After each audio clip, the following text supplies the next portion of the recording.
nung panahon nila Pancho Villa, Flash Elorde, at lalo na sa rurok ni Manny Pacquiao, parang default na ang Pilipinas kapag usapang Asian boxing. May home card sa TV halos bawat weekend, may provincial gyms na laging may laban, at may malinaw na hagdan mula amateur hanggang regional belts. Ngayon, habang dumudulas ang local ecosystem, sabay namang umarangkada ang Japan. Hindi ito tsamba? May tatlong dahilan kung bakit sila ang umaani ng sinturon at bakit marami sa atin ay nauudlot bago pa sumikat. Sistema na tuloy-tuloy, siyensya na sinusunod, at sustento na sapat. Sa Japan, maaga pa lang nakaplot ang ruta ng atleta. School tournaments, corporate-backed gyms, at promotions na humahabi ng tamang matchmaking, kaya dumadami ang ring minutes bago sumalang sa world stage. Sa atin madalas short notice ang alok, kulang ang oras sa tamang timbang at game plan at napipilitan tayong sumugal dahil kailangan ng purse. Kaya mas madali tayong maunahan sa timing, composure at recovery. Doon, science ang batayan ng bawat ensayo, may strength and conditioning coach, nutritionist at recovery protocol na may sleep tracking, controlled weight cut at periodization, una strength, sunod power, tapos speed, hindi sabay-sabay. May punch count at video breakdown para tukuyin kung saan lulubog ang katawan,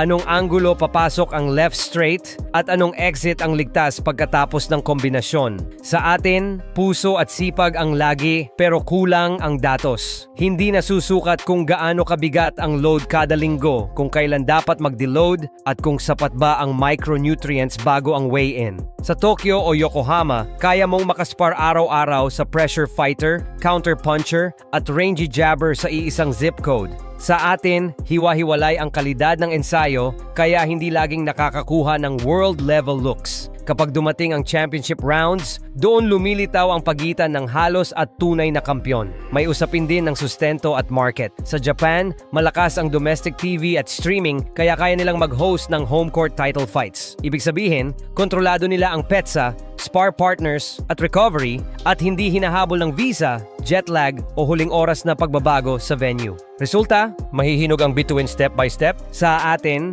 nang lumiit ang airtime at nabawasan ang regular na fight nights, naputol ang pipeline. Kapag hindi regular ang laban, numinipis ang ring IQ at late round discipline. Idagdag mo pa ang medical gap, hindi pare-pareho ang access sa head scans, EKG at post-fight deload. Kaya ang dapat isang linggong pahinga ay nagiging bahala na at ang minor strain ay nagiging chronic na dahilan ng mabagal na paa at hirap sa timbang. Huwag nating kalimutan ang kultura ng disiplina. Sa mga Japanese gym, nakalista ang timbang at tulog kahit off-camp. Sa atin, madalas sa simula ng camp pa lang naghahabol. Hindi ito kakulangan ng tapang. Kakulangan ito ng formal na habit na suportado ng system at sponsors. Paano tayo babawi? May pag-asa pa bang magbalik ang dating sigla at lakas ng boxing sa Pilipinas?